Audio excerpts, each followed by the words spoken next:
भगवान श्री कृष्ण जी के अनन्य भक्तों को भाव मराठी भाषा में समस्त बहनों और भाइयों को मुळ्या ते नार्या सभी ने आपने घने घने मानसूं अनंत सादर प्रणाम।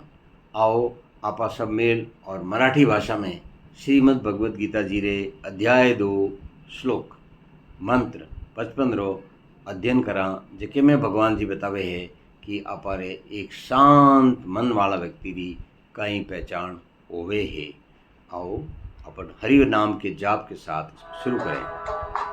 ओम नमो भगवते वासुदेवाय नमः। मराठी। श्री भगवान म्हणाले, हे पार्थ, ज्यावेळी मनुष्य मनामध्ये असलेल्या सर्व कामनांचा त्याग करतो आणि आत्म्यांशी संवाद साधून आत्म्यामध्येच राहण्यात आनंद मानतो, त्यावेळी त्याला स्थितप्रज्ञ असे म्हणतात। तो आइए अब हम संस्कृत में समझें।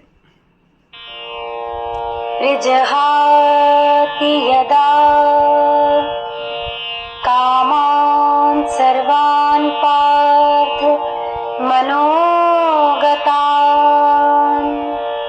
आत्मन्येवात्मना तुष्टः स्थितप्रज्ञस्तदोच्यते।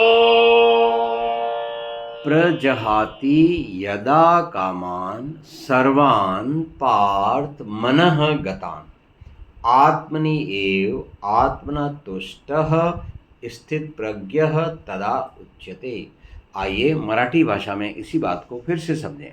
श्री भगवान म्हणाले, हे पार्थ, ज्यावेळी मनुष्य मनामध्ये असलेल्या सर्व कामनांचा त्याग करतो आणि आत्म्यांशी संवाद साधून आत्म्यामध्येच राहण्यात आनंद मानतो, त्यावेळी त्याला स्थितप्रज्ञ असे म्हणतात।